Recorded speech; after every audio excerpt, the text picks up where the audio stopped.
A paz do Senhor Jesus Cristo, meus irmãos do grupo Os Abençoados. Uma boa noite a todos os irmãos. Que Deus em Cristo os abençoe de uma forma especial nesta noite. Espero que os irmãos estejam todos bem. Dando aqui seguimento, sequência, nossa terceira aula, a qual nós estamos abordando um estudo bíblico com o seguinte tema: a grande missão de servir às mesas, tendo tomado por base o texto bíblico que está em Atos dos Apóstolos, capítulo 6, versículo 1 ao 7. Recomendo você que ainda não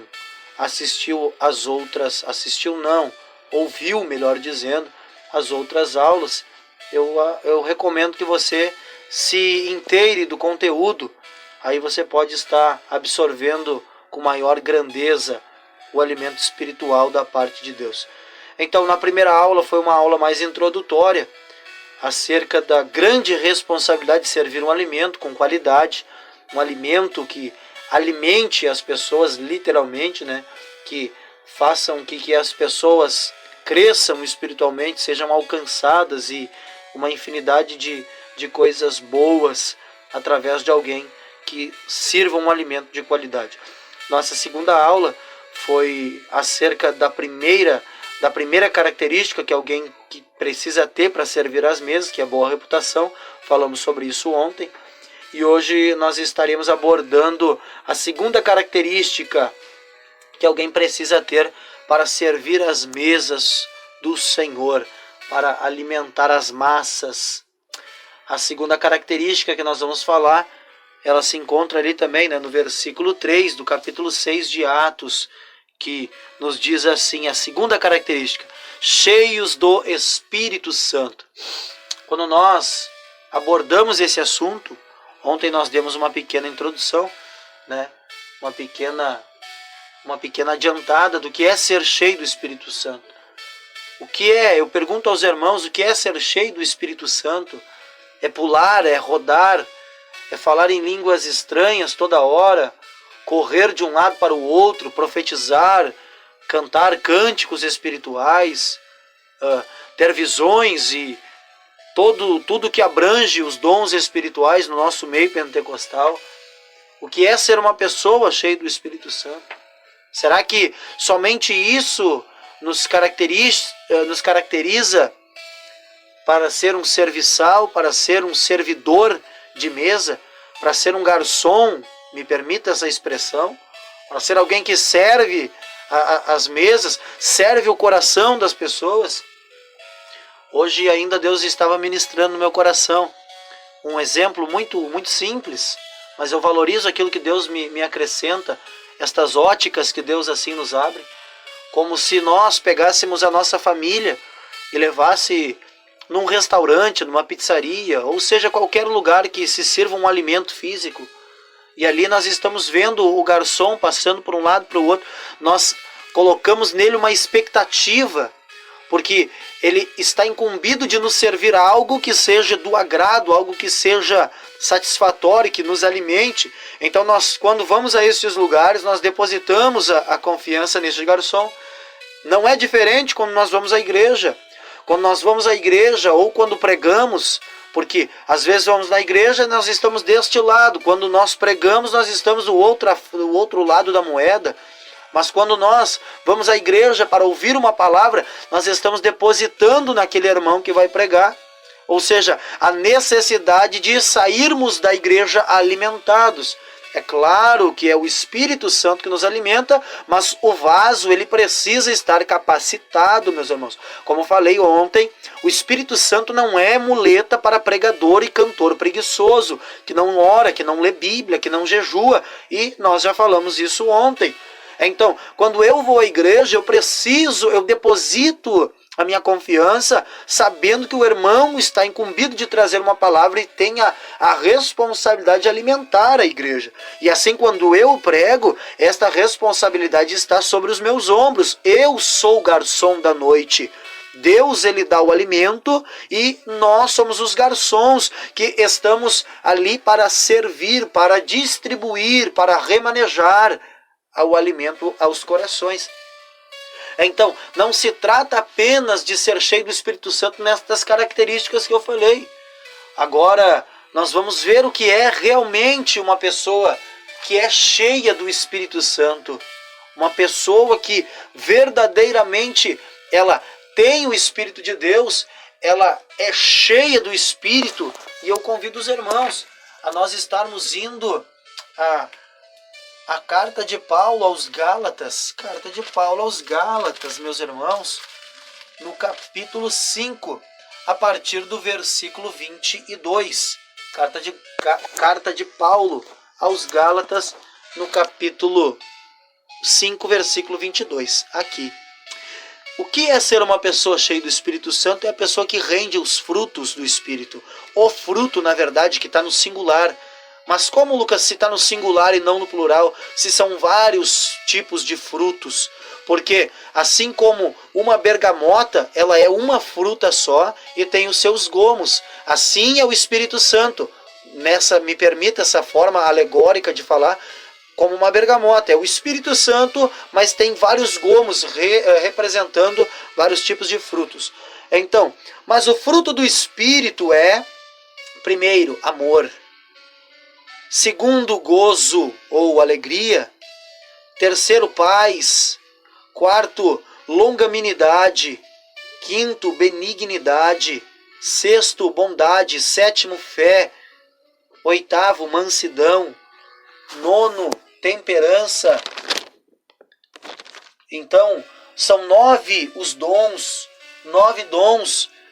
9 dons, melhor dizendo, perdoe-me, 9 frutos, né? Nesta característica do Espírito Santo. Então, aqui vem algo um pouquinho mais forte, um alimento mais forte. Posso eu dizer que sou cheio do Espírito Santo, falando em línguas estranhas, profetizando, marchando, né? A expressão agora da juventude, que eu particularmente detesto essa expressão, é muito chulo, entrando no manto, no mistério, estas expressões joviais. Mas posso eu ter estas características se não tenho amor? Posso ter estas características, ser cheio do Espírito Santo, se não tenho gozo, se não tenho alegria, se sou uma pessoa que vivo triste, ninguém tem prazer de estar perto de mim, retornando um pouco ao amor, uma pessoa que não ama ninguém, uma pessoa que detesta as outras pessoas, uma pessoa que deseja mal às outras pessoas. Posso eu ser alguém cheio do Espírito Santo desta forma? Posso eu ser cheio do Espírito Santo se não tenho paz? Se estou sempre de guerra? Quando está tudo bem, eu procuro alguma coisa, alguma incomodação, alguma coisa para eu preciso alfinetar alguém, eu preciso trazer guerra. Será que posso eu ser cheio do Espírito Santo promovendo a guerra e não optando pela paz? Será que se não houver na minha vida longanimidade, minha voz está meio debilitada hoje, meu. Longanimidade, ou seja, o que é esta palavra? Paciente. Posso eu ser avoado, apressado, quero as coisas para ontem, agora e já? Deus me prometeu, Deus tem que fazer, a obrigação de Deus é cumprir o que me prometeu. Será que posso eu ser cheio do Espírito Santo se não houver o fruto chamado paciência, longanimidade? Posso eu não ser uma pessoa benigna, ou seja, benignidade, uma pessoa que procura fazer o bem às outras pessoas? Posso eu ser cheio do Espírito Santo, meus irmãos? Eu quero que os irmãos façam uma reflexão nesta noite acerca desta palavra. Se eu sou uma pessoa que faço mal aos outros, anseio mal, uma pessoa que Provérbios nos descreve que não dorme se não fizer mal para alguém durante o dia, não consegue dormir, os seus olhos não têm sono se elas não praticarem o mal, praticarem a injustiça.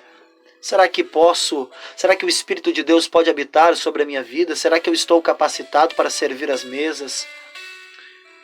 Eu anotei aqui benignidade, característica de quem é generoso ou benevolente. Que é uma pessoa benevolente? que perdoa com facilidade. Então, uma pessoa benigna é uma pessoa que não guarda rancor, uma pessoa que tem o prazer de perdoar. Eu sempre trago isso para a minha vida, irmãos. Às vezes nós nos deparamos com pessoas terríveis, com pessoas completamente maldosas, completamente com a mente de Satanás, os sentimentos de Satanás. Mas eu sempre trago isso para a minha vida, que quando Jesus estava no Getsêmani, juntamente ali com os discípulos, e Judas chegou e deu-lhe um beijo nele. E Jesus ainda chama Judas de meu amigo. O problema nunca esteve sobre Jesus, irmão. O problema nunca foi Jesus. O problema foi Judas. Então nós temos que entender que o problema destas pessoas como é que eu posso dizer? O problema não somos nós, entende? Tem pessoas que são difíceis de nós estarmos perto dela. Tem pessoas que não se permitem ser amadas. Tem pessoas que, como eu falei, elas não têm este gozo, elas não têm esta paz, elas não têm esta paciência. Então são pessoas de extremamente difícil a convivência. Então o problema não está atrelado sobre as nossas vidas. O problema não era Jesus, o problema era Judas. Mas nós devemos saber lidar com esse tipo de problema. Não excluir as pessoas, não rejeitá-las, mas sim de uma forma repleta de amor, repleta do Espírito Santo, o amor verdadeiro, irmão. Paulo disse aos Romanos, no capítulo 12, o amor seja não fingido. Tem muitas pessoas que fingem se suportar, tem muitas pessoas que fingem se amar, mas no fundo estão odiando umas às outras, desejando o mal. Então, isto é inadmissível para quem deseja servir às mesas. Lucas, mas está muito duro isso, está muito pesado. Eu achei que cheio do Espírito Santo fosse só rodar e falar em línguas estranhas, entregar a profecia. Não, meus irmãos, não podemos ser meninos na fé. Nós devemos ser homens no entendimento e meninos na maldade, não ao contrário. Tem pessoas que são homens na maldade e meninos no entendimento. Então, benignidade, quem perdoa fácil, quem é bom, quem é generoso. Por isso que é o fruto do Espírito Santo, porque o ser humano, o DNA adâmico não deixa o ser humano ser bom. Ninguém pode dizer que é bom porque coloca ração para o cachorro da rua, porque quem leva algum alimento para alguma instituição, ninguém pode dizer que é bom, senão por o Espírito de Deus, mesmo no ímpio, atuando, para ele operar esta bondade, porque o ser humano é mau por natureza. Quando entrou o pecado na humanidade, através de Adão e Eva, ali entrou um sentimento demoníaco, um sentimento carnal, um sentimento terreno. O homem não é bom pelos seus próprios métodos, pelos seus próprios atos, mas algo de Deus influencia na bondade.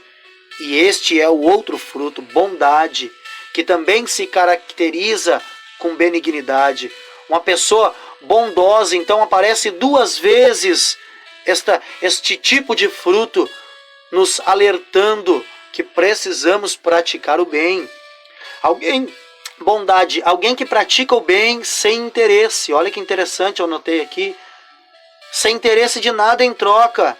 Eu faço o bem não por recompensa, mas faço o bem porque o Espírito que habita em mim gera bondade. Então, fazer o bem sem interesse. Tem muitas pessoas que agora, nas congregações, é chegado o final de ano, e aí começa a bajular o pastor, começa a bajular, sabe, quem pode lhe dar um cargo eclesiástico, quem pode lhe colocar à frente de um departamento. E isso não é bondade, isso é interesse. E Deus não tem este tipo de interesse. Este interesse é do maligno, é do mundo. Então nós fizemos a bondade porque o Espírito habita sobre as nossas vidas. Outro fruto, fé. O que é fé, irmãos? No dicionário, fé é um sistema de crenças religiosas para quem é religioso. Mas nós não somos religiosos. Nós não somos religiosos. Nós somos salvos e remidos no sangue de Jesus. Então eu anotei aqui, mas para nós que somos salvos, fé significa confiança absoluta em algo ou alguém, melhor dizendo, no nosso Deus. Algo que se chama sobrenatural. E alguém que se chama Jesus Cristo, o Todo-Poderoso, o que era, o que é e o que há de vir e o que sempre será por toda a eternidade. Então, aqui nós estamos entendendo o que é fé, irmãos. Nós depositamos a nossa fé em Cristo Jesus. A nossa fé está depositada em Cristo. Mas às vezes é tão fácil falar de fé, irmãos, mas por situações tão pequenas, nós já queremos retroceder. Nós enchemos o peito, enchemos a boca para dizer, eu sei o Deus em quem eu tenho crido. Mas quando aperta a situação mesmo, nós queremos correr para tudo quanto é lado. Isso não é fé. Fé é crer mesmo aonde não há possibilidade. Fé é crer quando tudo está dizendo que não vai dar. E nós continuamos crendo que vai acontecer. Isto é fé. Não quero ser extenso, irmãos. Mas ainda nós temos aqui algo para vencer. Então, mansidão, outro fruto, outra característica. O que é mansidão? Obviamente, qualidade ou condição de quem é manso. Quem é paciente, quem trata as pessoas de uma forma bondosa, de uma forma singela, de uma forma pura, de uma forma amigável, amistosa. Alguém que trata o outro com respeito. Não é a esposa perguntar algo e responder com 4, 5 pedras na mão. O esposo perguntar algo e responder de uma forma truculenta. Não. Ser manso é tratar as pessoas com equilíbrio, com respeito. Precisamos deste respeito uns para com os outros, principalmente dentro do nosso lar. Você que é casado, você que tem os seus filhos, nunca se esqueça que você é o espelho que os seus filhos estão vendo. A forma que você trata o seu esposo, amanhã pode ser assim que a sua filha vai tratar o marido dela. A forma que você trata a sua esposa, talvez você está dando margem para o seu filho, quando se casar, tratar a sua nora desta forma. Então, nós precisamos ser mansos, tratar com mansidão. Outra característica, outro fruto, temperança. O que é temperança? Qualidade ou virtude de quem é moderado, quem é equilibrado. Equilíbrio, meus irmãos, é o que está faltando nos nossos dias. Se o sal for muito grosso, salga-se demais. Se for pouco sal, não adianta. A comparação muito simples de um arroz. Quem é que gosta de comer arroz sem sal? Ninguém come. Quem é que gosta de comer arroz salgado? Ninguém come. Então o sal, ele traz o equilíbrio. Nós precisamos ser equilibrados. Nós precisamos ter esta moderação. Sermos pessoas equilibradas para alcançar outras pessoas. Paulo, quando escreve aos Filipenses, no capítulo 4, versículo 5, ele escreve na parte A do versículo: seja a vossa equidade notória a todos os homens. O que é equidade? Equilíbrio, moderação. Isso que significa equidade. Seja você uma pessoa equilibrada. Ninguém gosta, ninguém quer estar perto de uma pessoa desequilibrada. Ninguém quer estar perto de uma pessoa desta forma, meus irmãos. Então, se nós não estivermos dentro destas características, nós não alcançaremos outras vidas. Se nós não, agora recapitulando, não tivermos boa reputação e não formos cheios do Espírito Santo, rendendo o fruto do Espírito, se nós não rendermos o fruto do Espírito, não há como alcançar vidas. Então precisamos nos ater a estas verdades bíblicas, para que o nome do Senhor seja glorificado e nós vamos avançando fronteiras, quebrando barreiras, destruindo opressões e assim arrebatando almas que estão se perdendo em direção ao fogo do inferno. Nós ficamos por aqui. Na próxima aula nós estaremos, acredito que encerrando com a terceira característica. Talvez ainda vai ser mais 2 aulas. Eu estava aqui recapitulando e é bastante coisa. É o terceiro ponto, cheio de sabedoria. Então talvez, para não ficar muito maçante, nós vamos dividir em 2 etapas. Tá, meus irmãos? Que Deus abençoe, que os irmãos possam ser alcançados, que os irmãos recebam da parte de Deus, que é o mantenedor das nossas vidas. Seja você, seja eu, uma pessoa equilibrada, uma pessoa que tem uma moderação espiritual. Que Deus em Cristo vos abençoe e uma boa noite a todos os irmãos, na santa paz do nosso Senhor e Salvador, Jesus Cristo.